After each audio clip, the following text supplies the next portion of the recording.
আটাইতকৈ কঠিন পৰাজয়ৰ সময়ত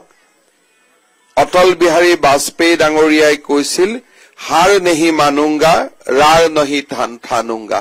আৰু আজি আমি দেখা পাইছো যে সেই বাজপেয়ী ডাঙৰীয়াৰ প্ৰভাৱশালী বক্তব্যৰ আজি আমি প্ৰতিটো দিনতে প্ৰতিফলন দেখিছো ভাৰতীয় জনতা পাৰ্টি এতিয়া বিশ্বৰ সৰ্ববৃহৎ ৰাজনৈতিক দল প্ৰধানমন্ত্ৰী নৰেন্দ্ৰ মোদী ডাঙৰীয়াৰ নেতৃত্বত আজি যি এখন নতুন ভাৰত নিৰ্মাণৰ কাম আমি সকলোৱে হাতত লৈছো বিকশিত ভাৰতৰ সংকল্প দেখিছো তাৰ এক মহান ভেটি যুগদ্ৰষ্টা অটল বিহাৰী বাজপেয়ী ডাঙৰীয়াই নিৰ্মাণ কৰিছিল পোখৰাণৰ পাৰমাণৱিক পৰীক্ষাৰ পৰা নেশ্যনেল হাইৱে 4 লেন 6 লেনলৈকে কৰাৰ সপোন অটল বিহাৰী বাজপেয়ী ডাঙৰীয়াই বাস্তৱত ৰূপায়িত কৰিছিল কাৰ্গিল যুদ্ধৰ বিজয় তেখেতৰ ৰাজনৈতিক জীৱনৰ এক গুৰুত্বপূৰ্ণ মুহূৰ্ত আছিল বাজপেয়ী ডাঙৰীয়াৰ কাৰ্যকালতে আমাৰ ৰাজ্যৰ উন্নয়নৰ বাবে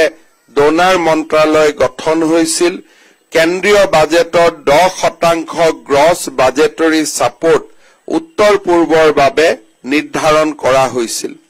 আজি এইগৰাকী অসম হিতৈষী উত্তৰ পূব হিতৈষী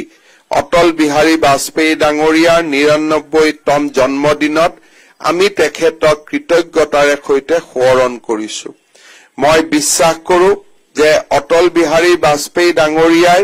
উত্তৰ পূৰ্বৰ যি সপোন দেখিছিল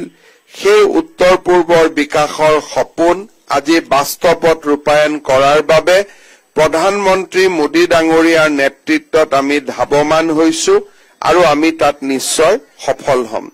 ৰাজ্যিক বিজেপিয়েও আমাৰ নতুন কাৰ্যালয়টো অটল বিহাৰী বাজপেয়ী নামত উৎসৰ্গা কৰি